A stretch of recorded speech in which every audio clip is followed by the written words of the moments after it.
Good morning, good morning, good morning. Happy Saturday, everyone. Aha, come on in, family.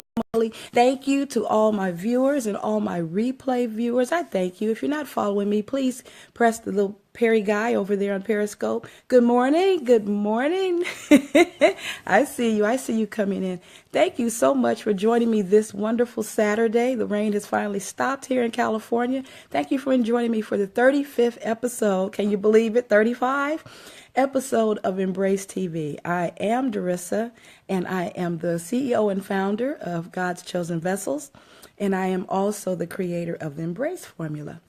I see my eyes are red again. Yeah, I got a little sleep, but it is what it is. Oh, I'm matching my top. Yeah, that's it. I'll just go out. I'm color coordinated today.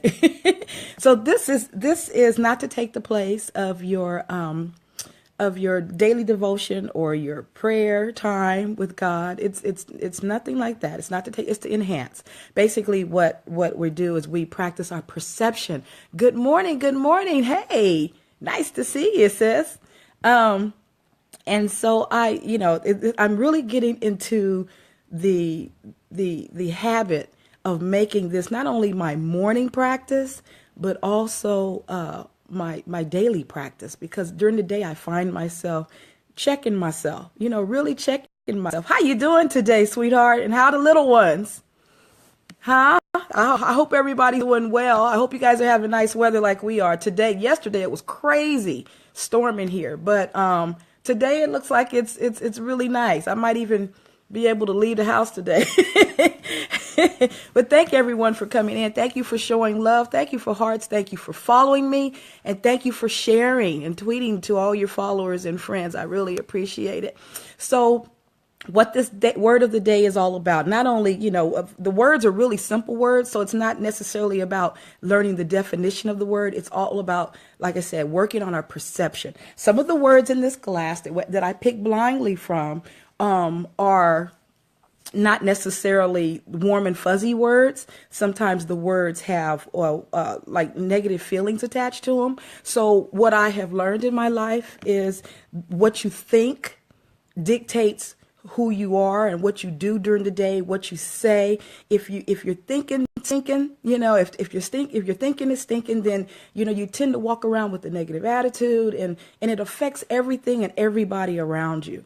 And your war battle, your spiritual battle starts here in your mind. That's where Satan attacks first. He will try to slip into your thoughts. He uses the power of suggestion. And once he gets you in your mind and he can control that, then it pretty much controls everything you do.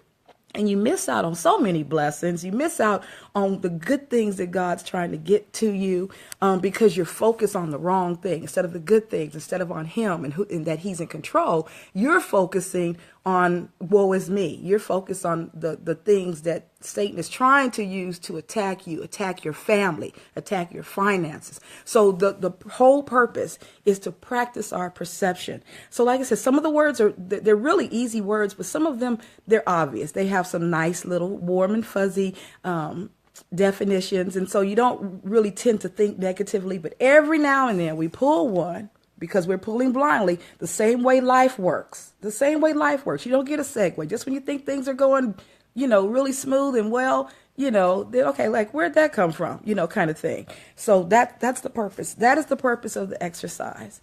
And just I do it first thing in the morning for me because it's always it puts me in the right state of mind, and it reminds me of this is what I need to do all the time, daily. You have to be alert of when the enemy is attacking you. My father used to say, you never go to war without knowing your enemy.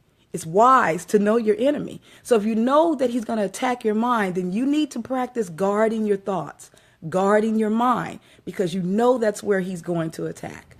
And sometimes he'll use it, through a situation, through a person.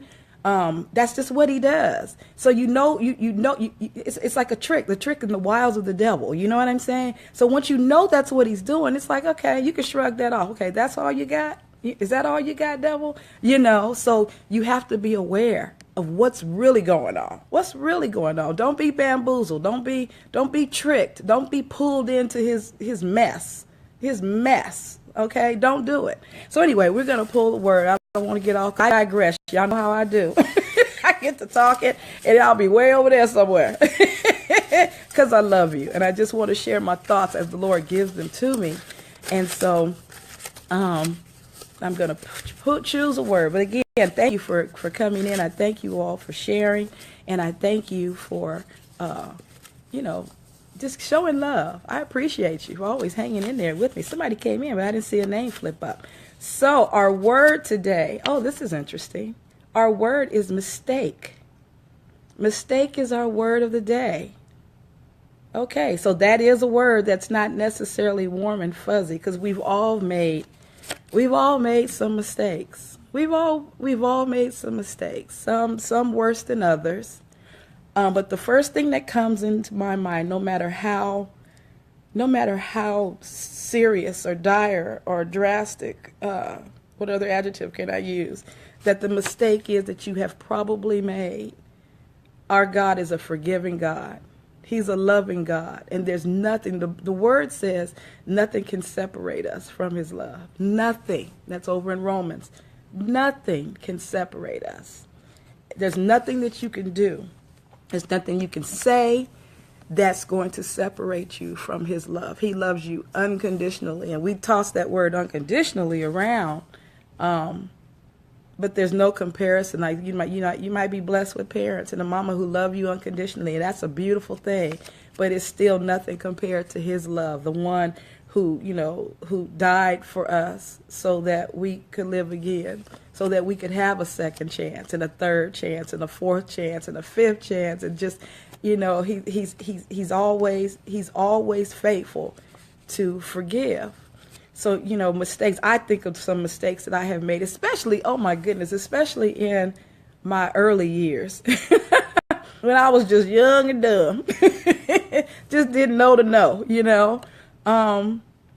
I've made plenty in my life. But, going back to that battle of the mind, I know those are the very things that even when life is going good here at 52, knocking at 53, there are still some mistakes that I made in my 20s.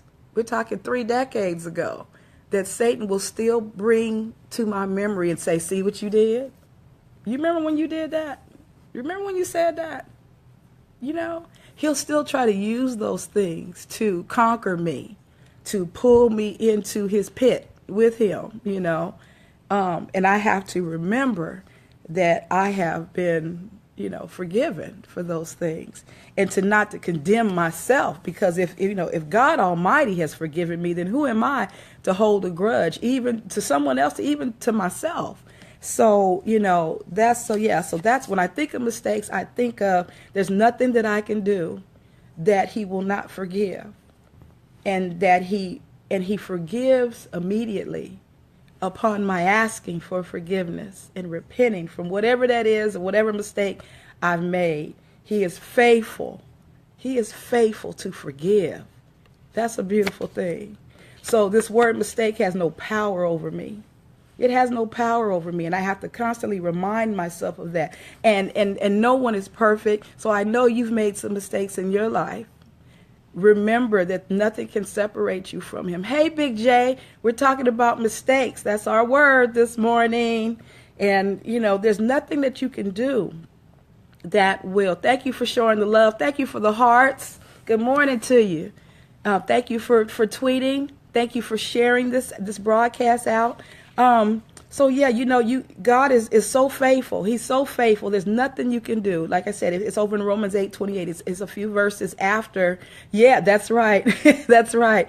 There's nothing that you can do that he will forgive you. He's faithful. So you have to get to the point where you realize that Satan can't use your mistakes against you unless you allow him. If you're giving him permission, when he brings those things you've done, I can sit here if I just wanted to and sit down and think about things I did 30 years ago as a young, dumb 20-year-old, I just didn't know. But I've asked forgiveness for those things I've done, things I've said, when I just didn't know no better, or just crazy, just crazy. And God has forgiven me. So I need to let that thing go and forgive myself and not allow Satan to bring them back, because he's going to bring them back to you. Remember when you did that? Remember when you said that? He's going to try, because again, he's trying to get in your head. He's trying to get there and pull you down. So don't allow him to do that. If God has said you are forgiven, then you are forgiven. Who are you to hold a grudge against yourself if God Almighty himself has forgiven you? Who are you? Who are you? So, that's our word of the day. And so I want you to remember that. Remember that if you've made a mistake, you ask for forgiveness, you repent, and you keep it moving and tell Satan he has no power over you. He has no power over you. So guard your mind. That's what you have to do. You have to guard your mind. You have to. Stay focused on him. Concentrate and meditate on his word. Meditate on the goodness of God every day. He woke you up. He woke you up. Let's start right there. You can start right there. So you guys, I encourage you to embrace your life, embrace your purpose, cherish your time. And remember, God woke you up this morning for a reason. He woke you up for a reason. He's given you another opportunity to get it right, no matter what that right is, even after the mistakes that you have probably made. Okay, thank you for coming back, Jay.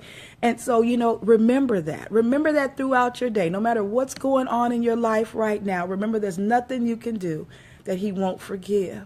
Sit down and talk to him for a while. Get into a quiet place and talk to him and say, Lord, this is really bugging me. I did this. I said this. I feel bad. Will you forgive me for this? And help me to do better.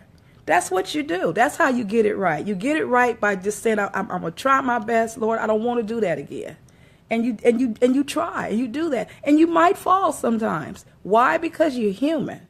Because you're human. So you just ask for forgiveness again, because he's just and he will forgive. And you just do the best you can. I'm sure it pleases him when his babies, when his children are trying to please him by doing right and asking for forgiveness and trying our best. The Father is pleased.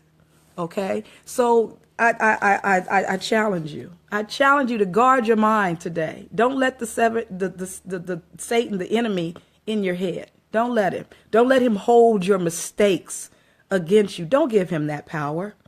Rebuke him and he'll flee. That's what the word says. Rebuke him and he'll flee. Don't give him that. All right. I love y'all. Have a blessed day. Brother Jay, have a blessed day, my darling brother.